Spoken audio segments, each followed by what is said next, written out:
నమస్కారం అండి. ఈరోజు మనం చెప్పుకోబోయే కథ దుష్టబుద్ధి నక్క.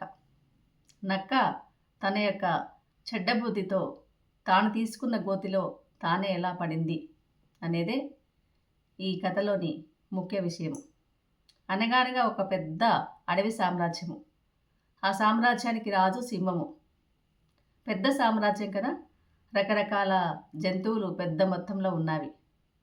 వాటన్నిటిని చక్కగా పరిపాలించాలంటే తనకు సరైన సలహాలు ఇచ్చేటువంటి వారు ఎవరైనా ఉండాలి అనుకుంది సింహం. ఆలోచిస్తే తన మిత్రుడు ఏనుగు కంటే తెలివైన సలహా ఇచ్చేవారు ఎవరు తనకి కనిపించలేదు. పైగా ఏనుగు తనకి ప్రాణ స్నేహితుడు అవడం వల్ల వెంటనే పిలిపించుకొని సలహాదారునిగా నియమించుకున్నాడు సింహం రాజు. అలా ఏనుగు తెలివైన సలహాలతో, ఈ సింహం యొక్క బలంతో ఆ రాజ్యం ఎంతో పటిష్టంగా, సమర్థవంతంగా పరిపాలించబడుతూ ఉన్నది. అన్నీ పద్ధతిగా జరుగుతున్నాయి. ఎవరికి ఏ ఇబ్బంది లేకుండా కాలం గడుస్తుంది. కానీ ఆ సామ్రాజ్యంలో ఒక గుంటనక్క ఉంది. అది ఎప్పుడు ఇలా ఆలోచిస్తూ ఉండేది. ఈ రాజుగారికి మా నక్క జాతిలో ఎవరు తెలివైన వారుగా కనిపించలేదా? తెలివైన జాతి అంటే మాది కదా. జిత్తులమారి నక్క అన్నారు కానీ జిత్తులమారి ఏనుగని ఎవరు చెప్పలేదు కదా. మరి మాకెవ్వరికి ఆ పదవి ఇవ్వకుండా తన మిత్రుడైన ఏనుగుకి ఇస్తుందా? అంటే మిత్రుడైన స్వార్థమా? ప్రజలమైన మాకు ఏ హక్కు లేదా? ఇలా తనకు తాను ప్రశ్నించుకుంటూ లోపల ఇలా అనుకుంటూ ఉండేదన్నమాట. అంటే ఎలాగైనా సరే ఈ సింహము ఏనుగు యొక్క స్నేహాన్ని విడగొట్టాలి అనుకొని ఎన్నో ఉపాయాలు ఆలోచించి పన్నాగాలు పన్నేది. తెలివైన ఏనుగు ఇది గమనించి ఎప్పటికప్పుడు తిప్పికొడుతూ ఉండేది. ఇక ఏనుగంటే మరింత కోపం పెరిగింది ఈ గుంటనక్కకు. ఏనుగు ఎక్కడికి వెళ్ళినా రాజుగారి మిత్రుడవ్వడం వల్ల ఎన్నో మర్యాదలు అందుకునేది. పైగా మంచి వ్యక్తిత్వం ఉన్న ఏనుగు కాబట్టి అందరూ ప్రేమగా గౌరవంగా చూసుకునేవాళ్ళు. ఇది అసలే మింగుడు పడేది కాదు ఈ గుంటనక్కకి. ఏనుగంటే జలసి పెంచుకుంది, ఈర్ష్య ద్వేషాలు పెంచుకుంది. ఎలాగైనా సరే ఈ రాజుగారికి ఏనుగుకి మధ్య గొడవ పెట్టాల్సిందే అని గట్టిగా నిర్ణయించుకొని దానికోసం ఎప్పటికప్పుడు ఏనుగు ఏం చేస్తుందా, సింహం ఏం చేస్తుందా అని ఆరాలు తీసేది. అంతేకాకుండా చాటుగా ఉండి గమనిస్తూ ఉండేది. ఇలా ఒకరోజు ఒక చెట్టు చాటున నక్కి కూర్చొని ఈ రాజు సింహం ఏం చేస్తుందా అని గమనిస్తూ ఉంది. అప్పుడే వచ్చిన ఏనుగు ఇలా మాట్లాడింది. ఈ విషయం మాట్లాడి, మిత్రమా, నేను రేపు పొరుగురి అడవికి వెళ్తున్నాను. నా కూతురికి సంబంధం చూడాలి. 2 రోజుల వరకు నీ వద్దకు రాలేను అని చెప్పింది.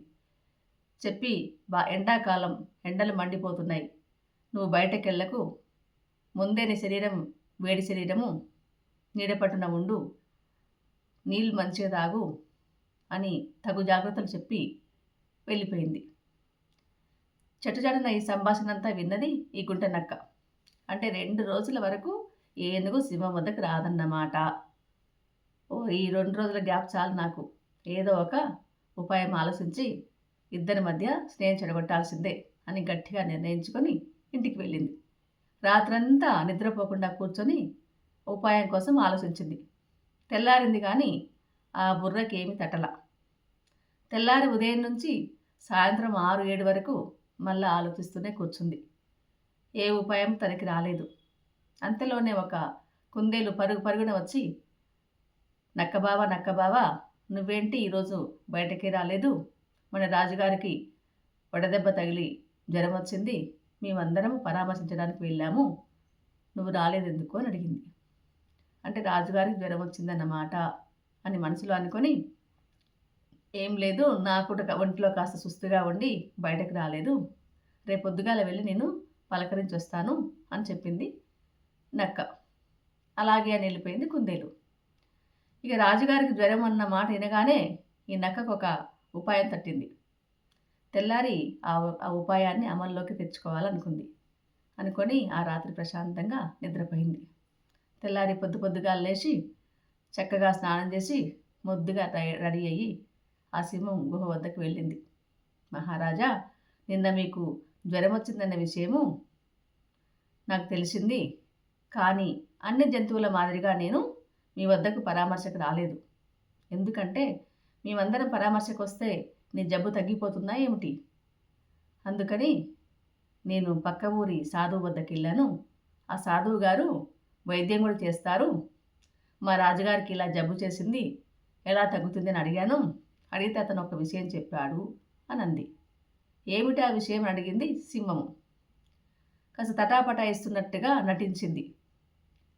ఎందుకు తటాపటాయిస్తున్నావు చెప్పు అని గద్దించింది సింహము. ఏం లేదు మహారాజా, ఏనుగు యొక్క చెవుని కోసి విసనకర్ర చేసి విసిరితే మీ జబ్బు తగ్గిపోతుందట అని చెప్పాడు సాధువు అని చెప్పింది. ఓ గంతేనా? నా మిత్రుడికి నేనంటే ప్రాణం.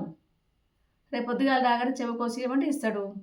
విసనకర్ర చేసుకొని విసిరితే జబ్బు తగ్గిపోతుంది అంది అమాయకంగా.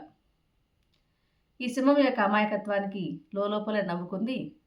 ఇక పైగా తన పాచిక పారింది అని మురిసిపోతూ ఇంటికి వెళ్ళి ఆ రాత్రి కాస్త పండగ చేసుకుంది. తెల్లారి లేవగానే అన్ని జంతువులు సింహం గుహ ముందుకు వెళ్ళాయి. అంటే పొద్దుగాల సింహం గుహ ముందుకెళ్ళి ఆ మీటింగ్ పెట్టుకొని తర్వాతనే అడవిలోకి వెళ్తాయన్నమాట జంతువులు. అలాగే అన్నీ వెళ్ళాయి. అన్నిటి మధ్య కూర్చుంది నక్క. ఇక ఏనుగురా ఎప్పుడు వస్తుందా అని చూస్తుంది. వచ్చినాకనే కదా ఇద్దరి మధ్య గొడవ జరిగేది అని అనుకుంటే ఎదురు చూస్తుంది. అంతలోనే రానే వచ్చింది ఏనుగు. ఏనుగు రాగానే సింహం చెప్పింది, నిన్న నక్క సాధువు వద్దకు వెళ్తే నా జబ్బు తగ్గాలంటే నీ చెవు కోసి విసనకర్ర చేసి విసురుకోమని చెప్పిండట అని చెప్పింది సింహము. ఏనుగు ఒకసారి నక్క వైపు చూసింది. నక్క ముసిముసిగా నవ్వుతుంది. ఓరిగుంట నక్క, నీ ఇంట్లాంటి ఉపాయం పన్నావా? చెప్తారా నీ సంగతి.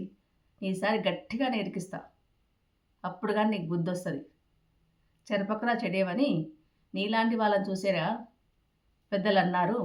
నిన్ను ఇప్పుడు గట్టిగా ఇరికించకపోతే నేనేనునే కాననుకుంది మనసులో.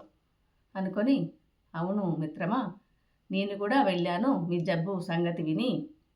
వెళితే ఈ పాటికే మీ రాజ్యం యొక్క నక్క వచ్చిపోయింది. కానీ ఆ నక్కకు సగమే చెప్పాను, మిగతా సగం మర్చిపోయానని చెప్పాడు. ఏనుగు చెబుతోని, విస్తరాకులాగా ఉన్న ఏనుగు చెబుతోని ఈ నక్క యొక్క వెన్నెముకను కర్రగా చేసి దాన్ని కుట్టాలట. కుట్టి విసనకర్ర చేసి విసిరాలట. ఇక అప్పుడే జబ్బు తగ్గిపోతుందట. ఇంకా లైఫ్లో ఇంకెప్పుడు అనారోగ్యం మీకు రాదట అని చెప్పింది. ఇక ఈ మాట వినగానే నక్క యొక్క గుండెల్లో గుబులు మొదలైంది. ఏంటి నేను ఇలా చేస్తుంది, ఏదో అనుకుంటే ఏదో జరిగిందని భయపడిపోతుంది. ఈ విధంగా తాను తీసిన గోతులో తానే పడే పరిస్థితి వచ్చింది అని చాలా భయపడ్డది. పైగా అనుకుంటుంది, నేను తప్పు చేసిన ఫీలింగ్ దానికి వస్తుంది.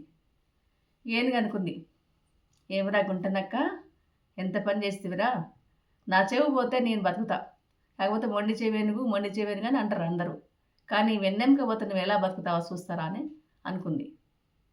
ఇక సింహం ఆర్డర్ వేసింది తన భటులకి, అంటే తోడేళ్ళకి, ఒక కత్తి చేతికిచ్చి ఆ నక్కని పట్టుకొని వెన్నెముక ఏమాత్రం విరగకుండా ఖరాబు కాకుండా ఒలిసి ఎండబెట్టిన తర్వాత నా ఏనుగు యొక్క చెవును కోసి అప్పుడు విసిరికర్ర చేసుకుందాము అని చెప్పింది.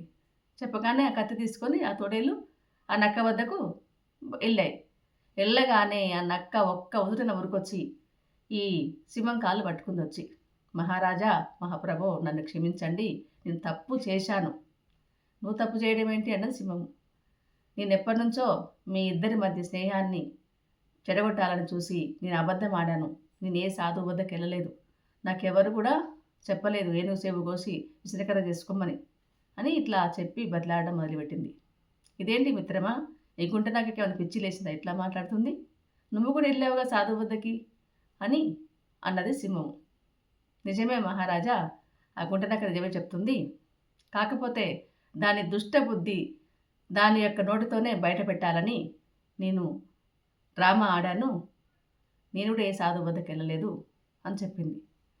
అంటే మా ఇద్దరి మధ్య స్నేహం చెడగొట్టాలని నువ్వు ఇంత పని చేస్తావా గుంటనక్క అని ఆ మెడ పట్టుకొని గట్టిగా పైకి లేపి చంపబోయింది సింహం. ఏనుగు, ఆగు మిత్రమా, తొందరపడకు అని ఆపింది. ఆపిన తర్వాత ఆ నక్క అన్నది, ఇంకెప్పుడు ఇలాంటి పనులు చెయ్యను, నన్ను క్షమించండి, నాకు బుద్ధి వచ్చింది అని చెప్పింది. చెప్పగానే ఏనుగు చెప్పడం వల్ల ఆ సింహం వదిలేసింది. బతుకు జీవడా అని ఆ నక్క పరిగెత్తుకుంటూ వెళ్ళింది. ఇంకా జీవితంలో అలాంటి చెడ్డ పనులు చేయలేదు. ఇలాంటి పనులు చేస్తే ఎవరైనా తాను తీసిన గోతులను తాను పాడే పరిస్థితి వస్తుంది. అందుకే ఎవరిని చెడగొట్టాలని చూడొద్దు. అలా చూడడం వల్ల వారికే ప్రమాదం ఎదురవుతుందని ఈ యొక్క కథలోని నీతి. మరొక కథతో మళ్ళీ మీ ముందుంటాను. సెలవు.